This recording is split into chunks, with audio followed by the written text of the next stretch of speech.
যখন আমরা এয়ারপোর্টে নামলাম, আমাদেরকে বলল, welcome to the industry of Bashir Ahmed, musical industry of Bashir Ahmed.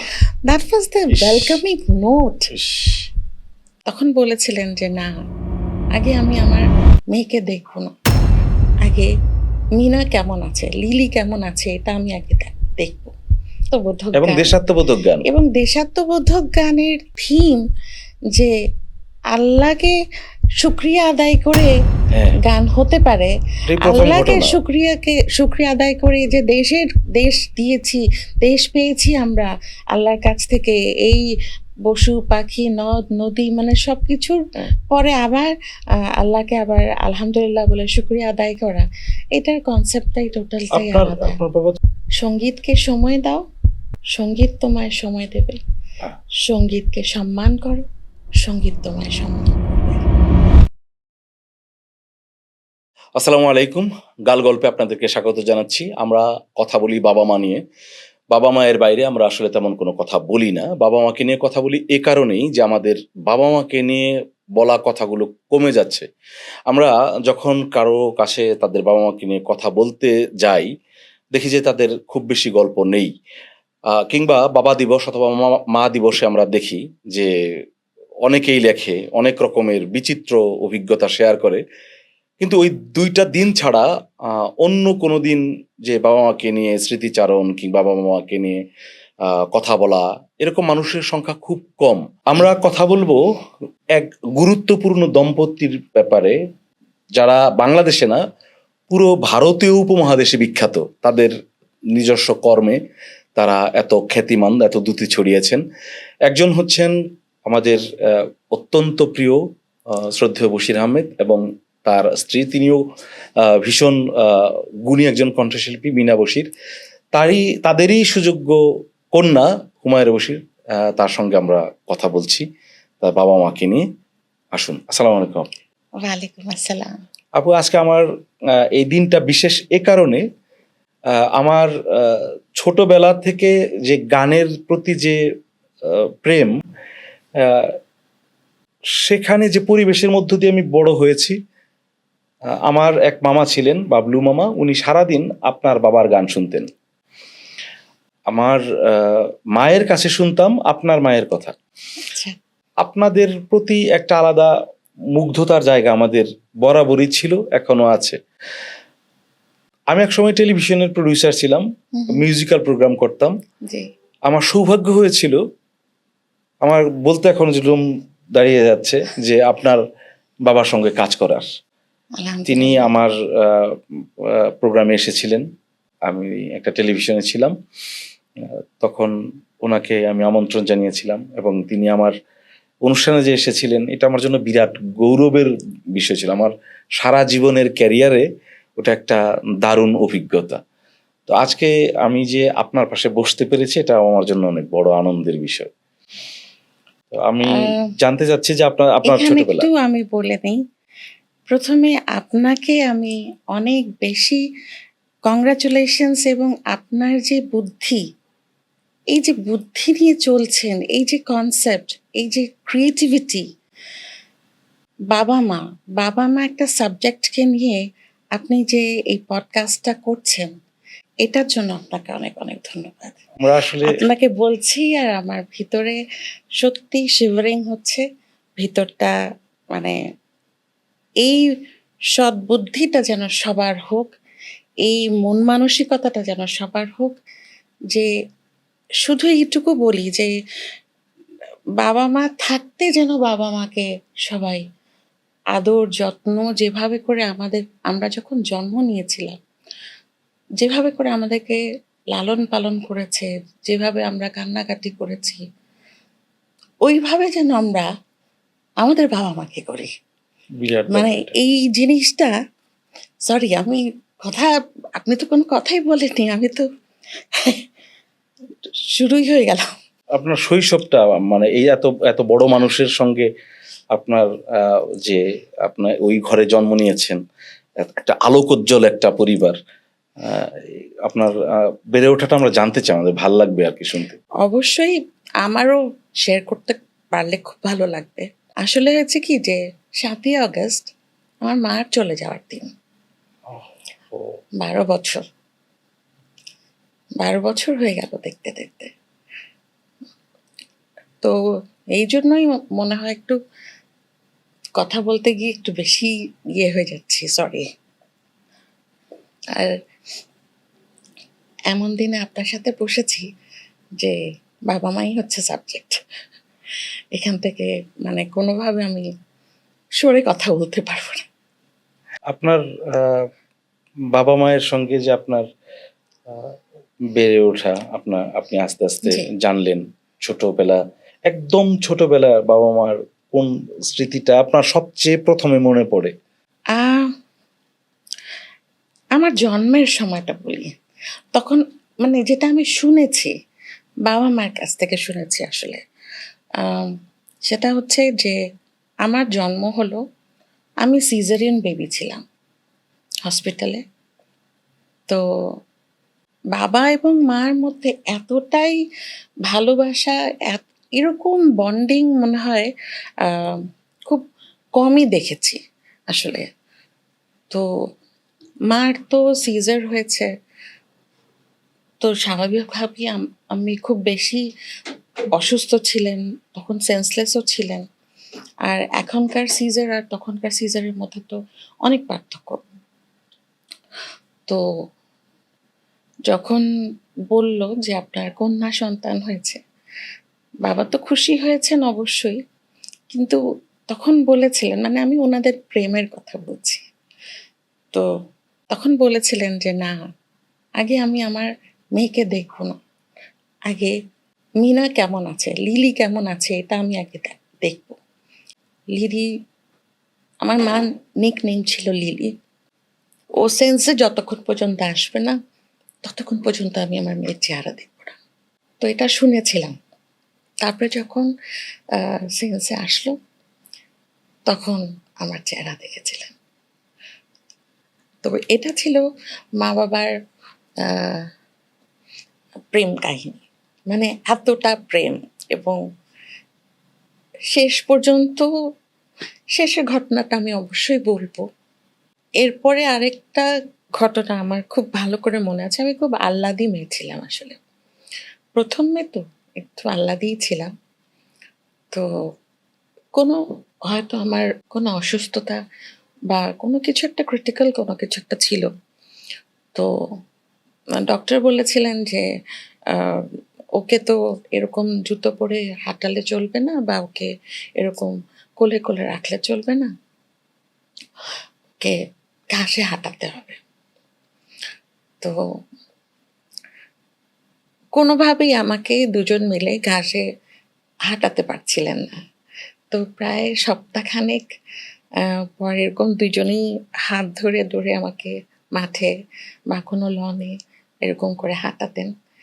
তো অনেকদিন পর মনে হয় আমি ঘাসে পা দিয়েছিলাম। তো আমার ছোটবেলা ছিল এরকম যে এতটাই আম খুব বেশি উম খুব বেশি আদরে বড় হয়েছি আসলে।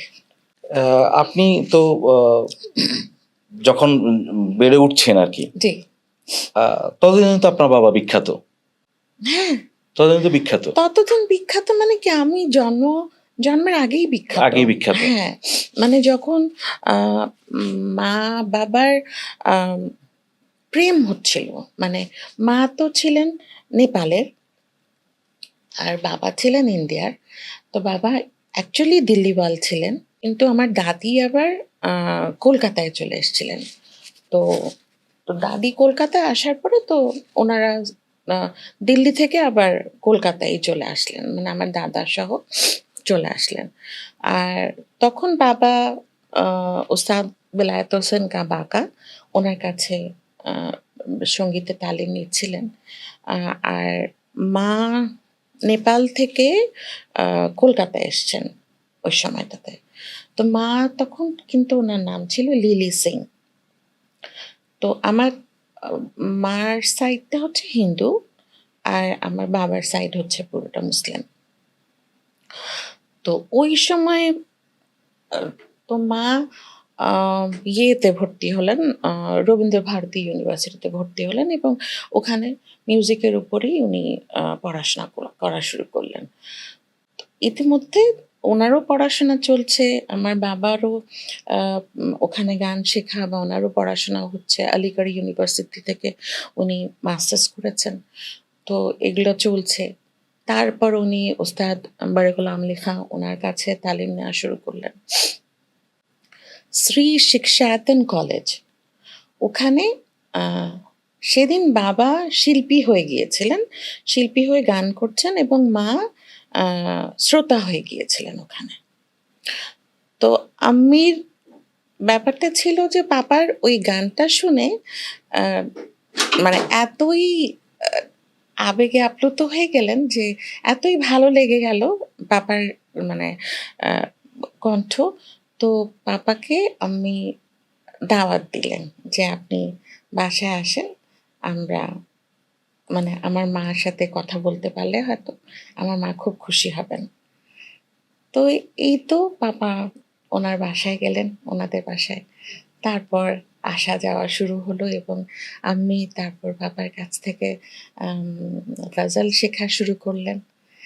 এই তো আস্তে ধীরে। হ্যাঁ, আপনার বাবা তো একজন দারুণ একজন ওস্তাদ ছিলেন জি, মানে অনেকের। পরের দিকে হুম, হুম, হুম। আস্তে, আস্তে হয়েছেন। মানে পরে যখন আ মানে আমরা যখন গান শিখি, মানে আমরা যখন তালিম নিচ্ছি, তখন তো ধরেন আম্মির রবীন্দ্রভারতী ইউনিভার্সিটির আ বা যেই ইয়েগুলো ছিল, পড়ালেখা যেগুলো ছিল বা ওনার যে সিলেবাসগুলো ছিল, আর পাপার যেই ওস্তাদ বড়ে গোলাম আলী খাঁ, উনার কাছ থেকে যেই তালিম নেওয়া যেটা ছিল, ওগুলোকে মিক্সচার করে আমাদেরকে শেখাতেন। বাহ! এবং অন্য স্টুডেন্টরাও তাই পেত। বাংলাদেশে তো অনেক শিল্পী ওনার কাছে গান শিখেছেন। জি, জি। তো এইভাবে করে তারপর ওনাদের মধ্যে প্রেম হলো এবং এই প্রেম প্রায় ১০ বছর। ১০ বছর হওয়ার পরে যখন উনারা ডিসাইড করলেন যে আম বিয়ে করবেন, তো বুঝতেই পারছেন যে ওই সময়কার কথা। তো ওই সময় তো স্বাভাবিকভাবে আপনার হিন্দু মুসলিমের মধ্যে এরকম বিয়ে হতে তো অস্বাভাবিক একটা ব্যাপার ছিল। তো আমি যেহেতু একেবারেই পাপার জন্য মানে আ একেবারে অন্যরকম ভালোবাসা এবং পাপারও আম্মির জন্য অন্যরকম ভালোবাসা। তো যখন আ ডিসাইড হয়ে গেল, আমি যতটুকু শুনেছি তখন মোটামুটি একটা রায়টের মতোই হলো ওই জায়গাটাতে। মানে কলকাতার খিদিরপুর এরিয়াতে। মানে ছোটখাটো একটা রায়ট হয়ে গেল। হায়, হায়! মানে আম্মিরা তখন থাকতেন হচ্ছে কালীঘাটে। আর পাপারা তো এখনো মানে ওখানে আছে, খিদিরপুরে বাড়ি আছে আমাদের। তো ওই জায়গাটাতে খিদিরপুরে মোটামুটি ছোটখাটো একটা রায়ট হয়ে গেল। যে এরকম হিন্দু মেয়ে তো আসতে পারবে না। তো তারপরে পাপা কোনো না কোনোভাবে খুব বেশি ম্যানেজ করে তারপরে ওই দিক দিয়ে হিন্দুরা যারা ছিলেন তারাও একদম মানে রাজি ছিলেন না এবং আমার আম্মির সাইডে যে আমার নানি, নানিকে আমরা আমাই বলতাম যেহেতু নেপালি, হ্যাঁ? নানিকে আমাই বলতাম। তো আমাই তারপরে হচ্ছে আমার মামা, তারপরে হচ্ছে খালারা যারা ছিলেন তারা মোটামুটি একটু এগেইনস্ট এ ছিল এবং আ খালারা একটু আম্মির ফরে ছিলেন। মানে যেহেতু বোন তো ওইভাবে করে ছিলেন আরকি। তারপর তো মোটামুটি ওই যে রাইটের কথা বললাম একটু শান্তশিষ্ট হওয়ার পরে আ উম সিঙ্গারা দিয়ে বিয়ে হয়েছিল। ওনাদের সিঙ্গারা দিয়ে? আচ্ছা। আপনার পূর্বপুরুষ তাহলে কোথাকার? মানে পূর্বপুরুষ মানে আ আমাদের বশির আহমেদ স্যারের হ্যাঁ, পূর্বপুরুষ কি ভারত? ভারত। হ্যাঁ, ভারত এবং আম্মির সাইডটা হচ্ছে নেপাল। নেপাল। তো নেপাল। বাংলাদেশে কিভাবে? তারপর ওই যে বিয়ে হয়ে গেল। বিয়ে হয়ে যাওয়ার পরে তো মানে খুব পাপার আস্তে, আস্তে নাম হতে লাগলো। ওখানেও নাম হতে লাগলো। তো পাপার কোনো না কোনোভাবে অ্যা ঢাকায় একটা ইয়ে আসলো, অফার আসলো যে ও এখানে কোনো প্রোগ্রাম হবে এবং তালাত মাহমুদ উনার সাথে উনি ১ম এ এসেছিলেন এবং ওখানে পাপার কে তালাত মামা বলে সবাই ডাকতো। কারণ হচ্ছে পাপা ওনার গান খুব বেশি কপি করে গাইতেন এবং মোহাম্মদ রফি সাহেব ওনারও খুব বেশি কপি করে গাইতেন। মানে একদম এই জন্য কি ওনার ওনার ভয়েসটা কি ওইরকম মোহাম্মদ রফি সাহেবের কাছাকাছি মনে হয় এই কারণে? আ ছোটবেলা থেকেই তো এখন ওনাদেরই শুনে, শুনে তো বড় হওয়া। তো একটু তো ছায়া হয়তো থাকতেই পারে। ১ম দিকে হয়তো ছিল। কিন্তু পর তারপর আমার মনে হয় টোটালটাই পাপার হ্যাঁ, নিজস্ব। নিজস্ব ভয়েস হ্যাঁ, চলে তা তো আসে। অবশ্যই। যেটা যেটাকে আমি একেবারে আমার কাছে আমার বাবার ভয়েস ইউনিক। একেবারে ভেলভেটের মতো লাগে। হুম, হুম। একদম সিল্কের মতো লাগে হ্যাঁ, হ্যাঁ, আমার একেবারে কাছে। আলাদা। ইস! একদম। তো যাই হোক, তো তারপর আ উনাদের সাথে আসলেন গুলিস্তান, গুলিস্তান সিনেমা হল সম্ভবত ওখানে। ওখানে আসলেন তখন তালাত জি উনি পাপাকে বললেন যে, "এই দেখ, তুই কিন্তু আমার গান গাইবি না।" একদম পাপাকে এভাবে করে বললেন। তো বললেন যে, "আচ্ছা ঠিক আছে।" তো পাপার তো তেমন তখন নিজস্ব গান মানে হিট সং তখনো হয়নি। নিজস্ব গান করছেন যেমন সিলন রেডিওতে করছেন, দূরদর্শনে করছেন বা আ কলকাতার রেডিওতে করছেন। মানে সব জায়গায় করছেন কিন্তু নিজস্ব গান ঐরকমভাবে তখনো এস্টাবলিশ হয়ে ওঠেনি। তো তারপর এখানে এসে 'খোয়া খোয়া চাঁদ' এই গানটা উনি রফি সাহাবের ওই গানটা গান। ওই গানটা গাওয়ার পরে তো পাপার একদম মানে ইয়েই পাল্টে গেল। এখন পর্যন্ত জি। পিঞ্জর খুলে দিয়েছি হুম। যারে যাবি যদি যা। আ এগুলো তো অনেক পরের অনেক দিকে। পরে। মানে আমি একদম ১ম অনেক দিকের সাধের কথা ময়না আমার। হ্যাঁ, আমি তো একদম ১ম দিকের কথা বলছিলাম। তো ওই যে আ চলে আসার পর যে পাপার ভয়েসটা যে সবার কাছে এখানে খুব মানে একদম ভালোবাসার পাত্র হয়ে গেলেন। তারপর আ বেশ আসা যাওয়া, আসা যাওয়া। তারপর এখানে উম আমি যদি ভুল না করে থাকি শাহবাগ আ হোটেল ছিল কি? আ হ্যাঁ, হ্যাঁ, ইন্টারকন্টিনেন্টাল। ইন্টারকন্টিনেন্টাল হ্যাঁ, হ্যাঁ, হ্যাঁ। ওখানে পাপা-আম্মির বউ-ভাত হয়। এবং দ্যাট ওয়াজ ভেরি একদম খুব বড়। বড় করে করা হয় যে তখন তো বিয়ে হয়ে গেছে কিন্তু ওখানে খুব সুন্দর করে করা হয়েছিল পরে। যেটা পাপা-আম্মিরা গল্প করতেন আরকি। তো তারপর তো এখানে স্থায়ী হয়ে গেলেন আপনারা। স্থায়ী হয়ে গেলেন। স্থায়ী হয়ে যাওয়ার পরে আ রেডিওতে এক সে এক গান হওয়া শুরু হলো। আ মানে চলচ্চিত্রে চলচ্চিত্র মানে রেডিওর যেমন 'যারে যাবি যদি যা' তারপরে হচ্ছে পিঞ্জর অ্যা খুলে দিয়েছি। ওইটাই হ্যাঁ, 'পিঞ্জর খুলে হ্যাঁ। দিয়েছি। তারপর হচ্ছে 'আমাকে পোড়াতে আমাকে পোড়াতে যদি' যদি। হ্যাঁ, হ্যাঁ। মা এইসব গান রেডিও থেকে এতই প্রচার হয় আপনার বাবার সাথে আপনার মায়ের ডুয়েট গানও শুনেছি। 'ওগো প্রিয়তমা' হ্যাঁ, ওগো প্রিয়তমা। এবং 'ওগো প্রিয়তমার' ঘটনাটা বলি। তো 'ওগো প্রিয়তমা' হচ্ছে যে ওই যে সবার কিউরিওসিটি যে পাপা-আম্মির কিভাবে করে বিয়ে হলো। তো ওই যে সবাইকে এক্সপ্লেইন করতে, করতে খুব একদম উনারা দুজনেই টায়ার্ড হয়ে গেলেন। তো পাপা বললেন যে, "না আচ্ছা ঠিক আছে আমি আ গানই একটা করে ফেলি।" তো শহীদুল ইসলাম আঙ্কেল উনাকে বলা হলো যে, "এভাবে, এভাবে করে আমাদের থিম এইটা তুমি লেখো।" উনারা দুজন আবার খুব ভালো ফ্রেন্ড ছিলেন এবং শহীদুল আঙ্কেল আ ইয়েতে মা আমি যদি ভুল না করে থাকি শিল্পকলার তখন ডিজি ছিলেন। হুম। তো তারপর আ 'ওগো প্রিয়তমার' জন্ম হলো এবং ওনারা দুজন কিন্তু ওটা ফাংশনে গাইতেন। ফাংশনে গাইতে, গাইতে, গাইতে, গাইতে এত জনপ্রিয়তা পেল যে ওটা পরে 'মনের মানুষ' ছবিতে চলে গেল। তখনকার আসলে মানে এখন আমরা যেরকম মানে ছবির গান মানে ছবির গানই হবে, রেডিওর গান মানে রেডিওর গানই। কিন্তু ওনাদের মধ্যে কতটা ক্রিয়েটিভিটি ছিল যে রেডিওতে এত প্রচার হয়েছে, 'যারে যাবি যদি যা', 'আমাকে পোড়াতে যদি' তারপরে কিন্তু ওনারা সিনেমায় নিয়েছেন এবং সেটা সুপার ডুপার হিট হয়ে গেল। আবার 'ওগো প্রিয়তমা' যেটা একেবারে শুধুমাত্র আ কনসার্ট ওই সময়কার, তখন ওগুলোতেই গাওয়া হতো। ওইখান থেকে এত জনপ্রিয়তা পেল যে ওটা পরে আবার মনে মানুষ ছবিতে চলে গেল। মানে এগুলো চিন্তা করলেও মানে একটু অন্যরকমই লাগে আসলে। আমাদের মন মানসিকতা আসলে এখনকার মন মানসিকতা মনে হয় এরকম হবে না। আরেকটা গানের কথা আমি বলি, যেটা হচ্ছে যে ওগুলো তো অনেক আগের ব্যাপার। জি। পরেও ৯০ দশকে সম্ভবত হুম, হুম। আমি প্রথম শুনেছি আরকি ৯০ দশকে মানে যখন চিটাগাংয়ে ওই সমুদ্র এলাকায় যখন জলোচ্ছ্বাস হলো, রেডিওতে তখন উনার একটা গান খুব আ পপুলার হয়ে যায়। আ 'আল্লাহ এই দেশ তোমারই দান।' হ্যাঁ, এক অপূর্ব গান, হ্যাঁ। তাই না? একদম, একদম। এটা দেশাত্মবোধক এবং গান। দেশাত্মবোধক গান। এবং দেশাত্মবোধক গানের থিম যে আল্লাহকে শুকরিয়া আদায় করে হ্যাঁ, গান হতে পারে। এটাই প্রথম আল্লাহকে ঘটনা।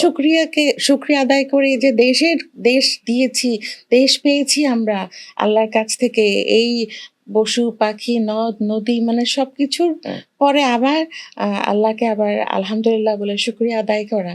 এটার কনসেপ্টটাই টোটালটাই আপনার আলাদা। আপনার বাবা তো মানে ও একজন অসামান্য সুরকারও ছিলেন। জি, মানে উনার সুরারোপ করা গান কি আপনার গাওয়ার সৌভাগ্য হয়েছে? জি আলহামদুলিল্লাহ হয়েছে।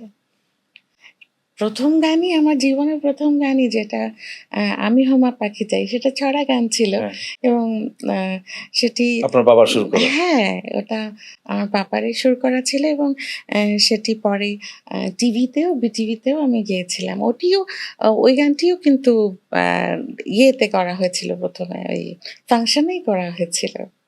তারপর আম বিটিভিতে যায় এবং ওটা ছিল উম আবু হেনা মোস্তফা কামাল আঙ্কেলের কোলে, আমাকে কোলে নিয়ে তারপরে আ ওই গানটা করেছিলাম আরকি। আবু হানা মোস্তফা আমাদের গ্রেট লিরিসিস্ট অফ বাংলাদেশ। আরেকজন জি, বিরাট, বিরাট কিংবদন্তি। একদম। আপনাদের পরিবারে তো সকলেই গান করেন। জি, আপনার ভাইও তো গান করেন। জি রাজা উনিও তো বশির। হ্যাঁ, উনি তো জি, রাজা বশির তো অনেক বিখ্যাত। উনি উনার ঘরানায় উনি খুবই জি, আরকি। এই যে আপনাদের আ এখনো মানুষ আ আপনাদের যোগ্যতা অবশ্যই আছে। এটাকে ছোট করে দেখার কোনো সুযোগ নাই। কিন্তু আপনার আ বাবা-মাকে এত বেশি ভালোবাসে মানুষ, আ সেটাও মনে হয় আলহামদুলিল্লাহ। যে একটা বাড়তি এই কারণেই আমি কয়েকদিন আগে পাকিস্তানি আইডলের একটা অনুষ্ঠান দেখছিলাম। কম্পিটিশন হচ্ছে সেখানে। জি, রাহাত ফাতে আলী খান এবং কিংবদন্তি অনেক শিল্পীরা উপমহাদেশের যারা লিজেন্ড একদম, হুম, হুম। তারা মঞ্চে। সেখানে আমি হঠাৎ করে চমকে গেলাম যে দেখি যে আপনি সেইখানে। মানে এরকম একটা বড় আয়োজনে হুট করে আপনি। পরে বুঝলাম যে আসলে এটা আমি আপুর শুধু কাছ থেকে আমি শুনতে না, চাই। আমি না আমার ভাইও ভাই ছিল। হ্যাঁ, জি। আপনারা দুজনেই আরকি। সরি। আপনারা দুজনেই সেখানে অতিথি হিসেবে ছিলেন। এই অভিজ্ঞতাটা নিশ্চয়ই আপনার বাবার সাথে কোনো কারণে সম্পৃক্ততা আছে? অবশ্যই। আপনার বাবা-মা? মানে কোনোভাবেই এটা আমি তো আ না বলতে পারব না। এটা কারণ একটু এই হচ্ছে অভিজ্ঞতাটা একটু শেয়ার করবেন। এই অভিজ্ঞতাটা ছিল একেবারেই অন্যরকম। মানে তখন মনে হয়েছিল কি এতদিন পাপা-আম্মিকে আমরা যেই রূপে দেখেছি, যে রূপে জেনেছি, সেখানে যেয়ে একেবারেই অন্যরকম দেখলাম। একেবারেই অন্যরকম। আমাদের দেশ অনেক, অনেক বাবা-মাকে অনেক আদর করেছেন অনেকভাবে।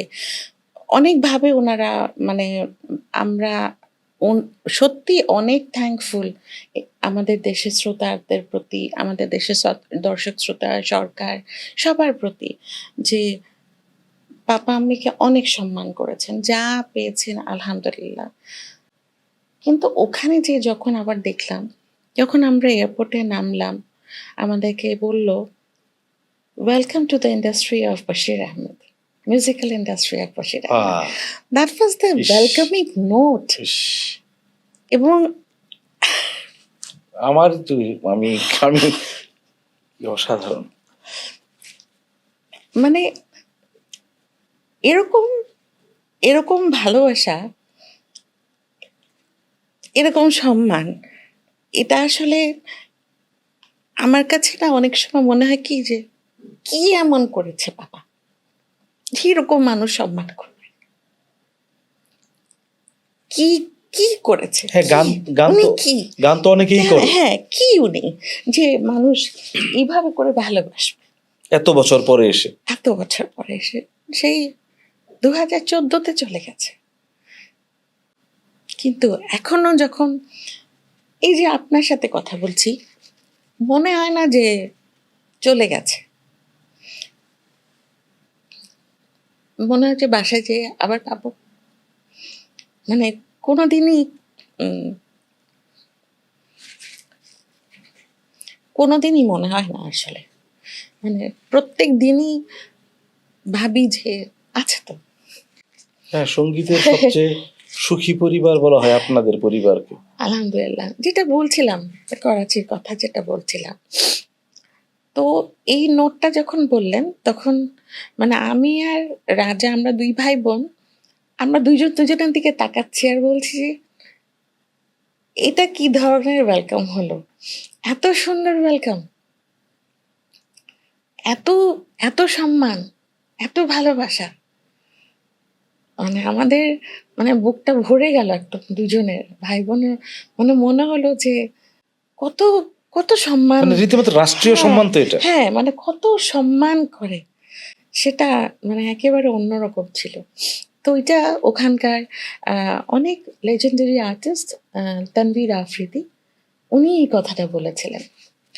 তো তারপর ওখানে যখন আমরা গেলাম, মানে সবাই না পাপাকে নিয়ে, আম্মিকে নিয়ে, বাংলাদেশকে নিয়ে এত, ওদের এত ভালোবাসা, মানে আমরা চিন্তাও করিনি, আমরা একেবারে চিন্তা করিনি, মানে আমাদের। তারপরে আমাদের, আমি একেবারেই আমাদের শুটিং এর দিনে চলে যাই, আমাদের যখন পাকিস্তান আইডলের শুটিং হচ্ছিল ওই দিন যাই। ওই দিন ভ্যানিটি ভ্যানে মানে প্রত্যেকজন আর্টিস্ট, প্রত্যেক যারা যারা ওখানে যত গুণীজন যারা ছিলেন, তো ওনাদের সবারই এক একটা ভ্যানিটি ভ্যান ছিল। তো ওই ভ্যানিটি ভ্যানেও প্রথম দিকে না গুলকার বশির আহমেদ অ্যান্ড মিনা বশির লেখা ছিল। মানে বাংলাদেশ থেকে ওখানে গিয়ে হ্যাঁ, বাবা মাকে নিয়ে এই যে সম্মান প্রদর্শন করছে, এটা মানে ভ্যানিটি ভ্যানের মানে অভিজ্ঞতাটা আমার কখনো ছিল না। সবসময় সিনেমায় দেখেছি বা ইয়েতে দেখেছি, টিভিতে দেখেছি, সব সেলিব্রিটিরা যায়। তো ওই ওই অভিজ্ঞতাটা আমারও ছিল না, রাজারও ছিল না। কিন্তু ওখানে যে যখন ওই অভিজ্ঞতাটা হলো, তখন নিজের কাছে মনে হলো যে এই যে হুমায়রা বশির, রাজা বশির, সাথে যে বশির লেখা, সাথে যে বশির আছে, এটা আমাদের জন্য অনেক বড় পাওয়া। আহ, আল্লাহর অশেষ অশেষ অশেষ রহমত যে আমরা এই পরিবারে জন্ম নিয়েছি। আল্লাহকে যতই শুকরিয়া আদায় করব, এটা কম হবে না।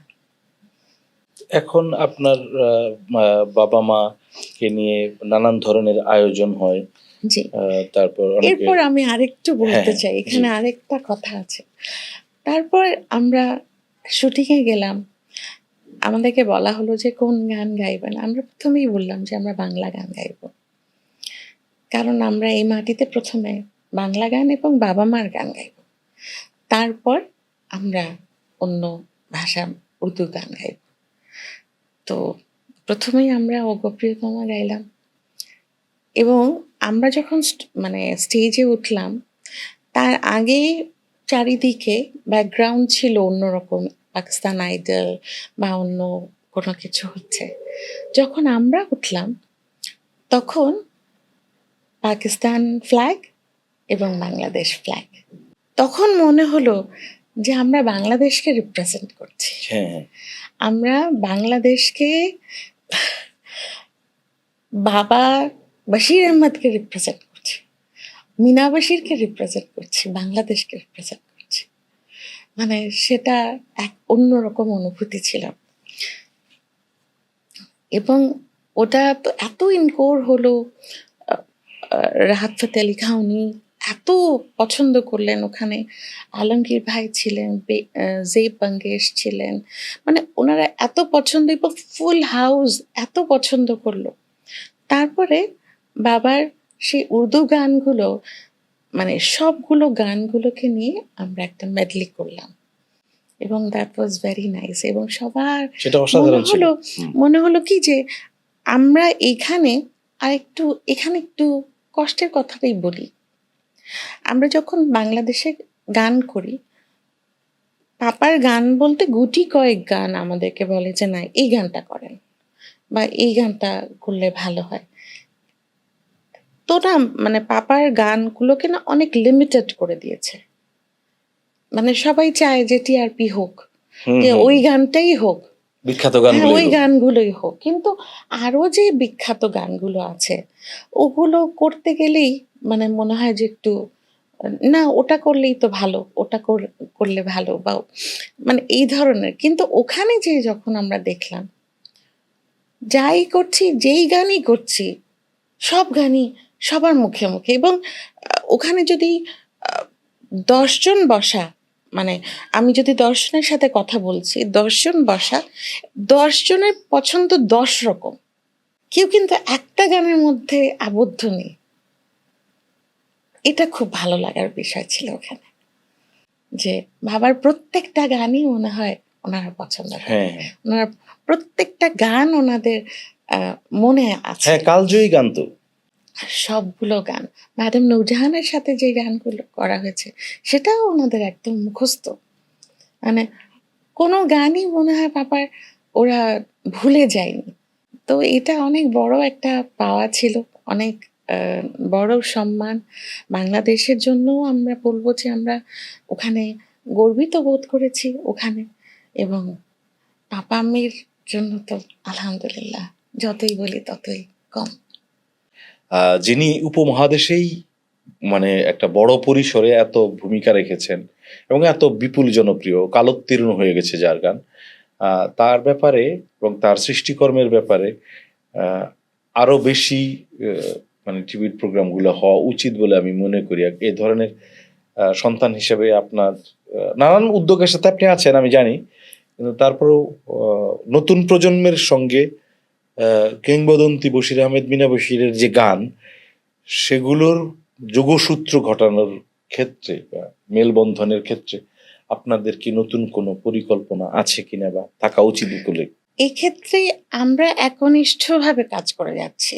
আমি, আমার ভাই রাজাবাসী, আমরা মানে আমরা চাই এই যুগের সবাই গান করুক।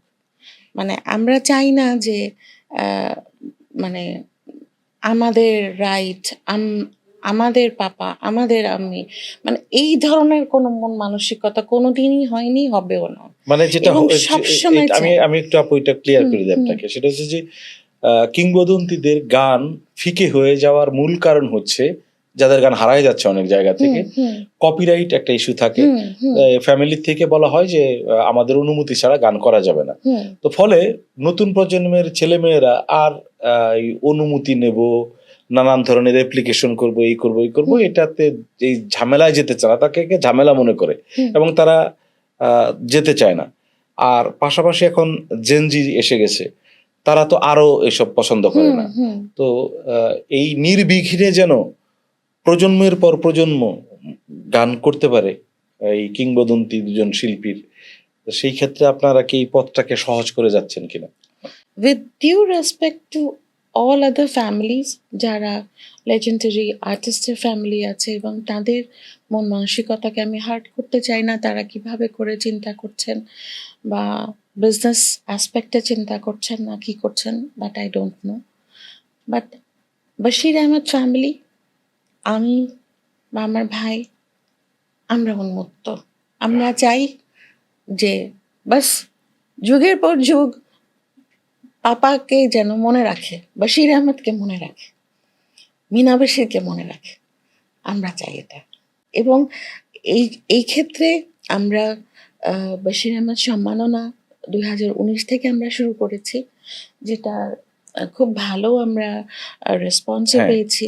আলহামদুলিল্লাহ এবং ১ম যখন ১ম প্রোগ্রাম যখন ছিল, ওই প্রোগ্রামে ফেরদৌসী আন্টি ছিলেন, গাজী চাচা, তারপরে হাদি আঙ্কেল, আ খুরশিদ আঙ্কেল, তারপর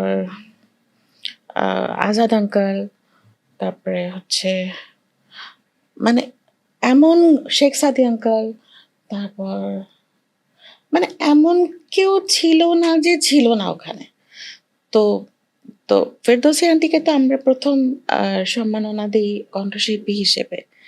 তো উনি প্রথমেই এই কথাটা বলেছিলেন যে, "মা, তোরা তো বাবা-মাকে সম্মান দেখিয়ে ছাড়লি। আমরা তো এখন পর্যন্ত করতে পারলাম না।"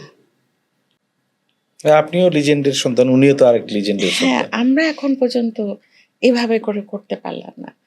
তো আমরা আন্টির কথা শুনে আমরা একেবারেই আবেগ আপ্লুত হয়ে গেলাম। তারপরে সাদি আঙ্কেল বলেছিলেন যে, "এই, তোরা তো দেখিয়ে দিলি। দেখি এবার আমাদেরটা কি করে? আমাদেরকে কিভাবে মনে করবে ওরা আমাদেরটা?" তো এই যে এই যে ওনাদের যে দোয়া সবার, সবার ওখানে যারা ছিলেন সবাই এত দোয়া করেছেন এবং মাশাআল্লাহ আমি বলব যে এর পরের থেকে আ তার আগে যে হয়নি তা না। কিন্তু এর পরের থেকে মনে হলো যে এই যে legendary artist এর পরিবাররা একটু হলেও উদ্যোগ নিয়েছেন। মানে মানে একটু করে উদ্যোগ নিতে সবাই আস্তে বেশ অনেকখানি করছেন, যেটা আমাদের জন্য চরম পাওয়া ছিল।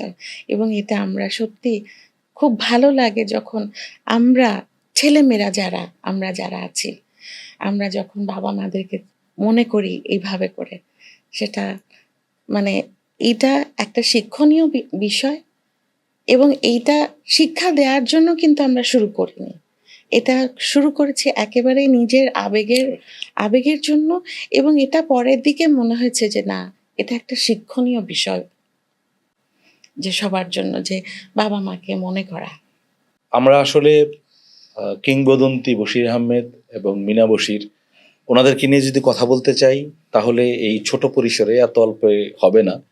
তবুও আমাদের সময় স্বল্পতার জন্য এইসব আসলে ইতি টানতে হয়। তারপর আমরা প্রত্যাশা করি যে আমরা একদিন রাজা বশির এবং হুমায়রা বশির এই দুই উজ্জ্বল সন্তানের সঙ্গে একত্রে বসতে পারবো বলে আপার কাছে আমাদের বিনীত অনুরোধ থাকলো যে আপনি ইনশাআল্লাহ, আমাদের আমন্ত্রণে সাড়া দেবেন। ইনশাআল্লাহ। সত্যি মন ভরেনি কথা বলে। হ্যাঁ, হ্যাঁ, হ্যাঁ। মনে হচ্ছে যে কথা হঠাৎ এখন করেই হয়নি। হ্যাঁ, মানে শুরুই হয়নি হ্যাঁ, কথা। মানে মনে হচ্ছে যে হঠাৎ করেই ইতি টেনে দিলেন। অনেক কথা কথা হ্যাঁ, মানে বলার আছে। কিন্তু স্বাভাবিকভাবেই একটা টাইম তো টাইম থাকেই। থাকেই। বা একটার মধ্যে তো সবকিছু বলা যায় না। নিশ্চয়ই আমরা আমরা আসলে একদিন দুজনকে নিয়ে বসতে চাই। অবশ্যই আপনার কাছে আমরা মানে যখনই ডাকবেন বাবা-মাকে নিয়ে হ্যাঁ, বলার জন্য আমরা মানে সবসময় প্রস্তুত। একটা কথা আমি বলে একটু শেষ করতে চাই যে বাবা সবসময় একটি কথা বলেন, শিল্পী বশির আহমেদ এই কথাটা বলেন যে, "সঙ্গীতকে সময় দাও, সঙ্গীত তোমায় সময় দেবে। সঙ্গীতকে সম্মান করো, সঙ্গীত তোমায় সম্মান করবে।" আমাদের দর্শকরা দারুণ একটা অমূল্য রত্ন পেয়ে গেল আরকি এই কথাটা। ধন্যবাদ আপু, কৃতজ্ঞতা। ধন্যবাদ আপনাকেও। আপনি অনেক ভালো থাকেন। সকল বাবা-মার দোয়া আপনার উপর। প্রিয় দর্শক, আমরা কিংবদন্তি একজন আ পুরোধা ব্যক্তিত্ব সঙ্গীতের তাকে নিয়ে কথা বললাম। ওনাদের যে জুটিটা ছিল আ সেই জুটি নিয়ে কথা বললাম। তাদের প্রেম, ভালোবাসা, সংসার, সন্তান, সঙ্গীতে ওনাদের অবদান। আসলে এই নিয়ে কথা বলতে গেলে আমাদের পর্যাপ্ত সময় দরকার। আমরা আগামীতে মাঝে মধ্যেই আপাকে বলবো বা ওনার ভাইকে বলবো। আমরা চেষ্টা করব আপনাদেরকে আরো অনেক কথা যেগুলো বলা হয়নি সেগুলোর সঙ্গে পরিচিত করার জন্য। আপনারা ভালো থাকবেন, সুস্থ থাকবেন এবং আপনার বাবা-মাকে নিয়ে যদি আপনার কিছু বলতে ইচ্ছে করে আমাদেরকে নক করবেন। এই যে জায়গাটা এটা সবার জন্য উন্মুক্ত। কারণ পৃথিবীর সকল বাবা-মায়ের প্রতি সকল সন্তানের ভালোবাসা একই রঙের। সকল আবেগ একই রঙের। সেখানে একদম আ রাস্তায় যে সন্তানটা মানুষ হয় তার মায়ের প্রতি তার যে সম্মান, রাজপ্রাসাদে যে সন্তান মানুষ হয় তার মায়ের প্রতি বাবার প্রতিও তার আবেগের জায়গাটা একই রঙের। এই আবেগকে আমরা শ্রদ্ধা করি। তো আপনি যেই হন না কেন, আপনাকে কেউ চেনে না, আপনি কোথাও কথা বলতে পারেন না, আপনার ইচ্ছে করছে বাবা-মাকে নিয়ে একটু কিছু বলতে, আপনি আমাদেরকে নক করবেন। আপনাকে আমরা যত্নে এখানে নিয়ে আসব। ভালো থাকবেন, সুস্থ থাকবেন, আপনার বাবা মা ভালো থাকুক। আল্লাহ হাফেজ।